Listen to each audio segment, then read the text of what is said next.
Yo welcome back guys to our new blog. आणि आज आहे आपला डे 24 आणि आज संडे आहे, तर आज जिमला सुट्टी आहे. बट मला जायचं आहे कारण की आज आहे माझा पेपर. आणि मी साई आणि नाईन आम्ही तिघे आज पवायला जाणार आहेत. आम्ही आसनगाव स्टेशनला येतात. ह्या अशी आळशी माणसं झोपलेली मी जोडल्या घेऊन फिरतो कारण की त्यांना झोपा आलते. बाई जाम जागरण करतात, रात्री गेम खेळतात, दिवसा माझ्या जोडल्या फिरतात. तर आम्ही पोचलो आणि मग स्टेशन कांजूर मार्गला उतरलो. त्यानंतर आम्ही रिक्षा पकडली आणि रिक्षातून जाताना काही सांगू बाई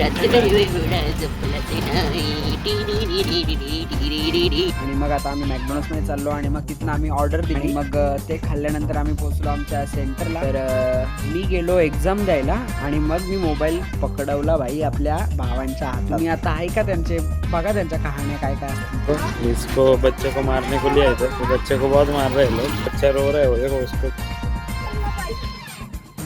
देखो तर गाईज मी आलो पेपर देऊन आणि पेपर होता बऱ्यापैकी गेला. अजून अभ्यास केला असता अजून चांगला गेला असता असं वाटतं. बट राहू दे, एवढा काही विषय नाही भाई.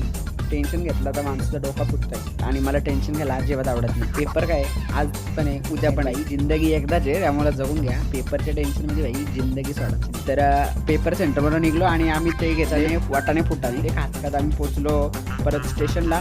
आणि स्टेशनला पोचल्यानंतर आम्हाला दिला विराट कोहलीनी वडापाव. भाई आम्ही गजाननच्या इथे वडापाव खायला गेलो. भाई आम्हाला विराट कोहली स्वतः सर्व करत होता वडापाव खाऊन. मी पोहोचलो सॉफ्टी घ्यायला आणि नाही भाई एक बाईट बघा कशा घेतात. तो बोलतो मी टेस्टिंग करत आलो. त्याची टेस्टिंग करता करता साईड तोंडाला अजून पाणी सुटलं. मी त्याला माझी आईस्क्रीम दिली. आता हा माझे आणि त्याची दोघांची आईस्क्रीम दोन्ही हातात घेऊन तर खात खात आईस्क्रीम आम्ही पोचलो स्टेशनवरनं घरी. आणि मग हा ब्लॉग संपतो इथे आणि आजची एंडिंग करतो आपला साई. ब्लॉग में तब तक तर बाय बाय गाईज.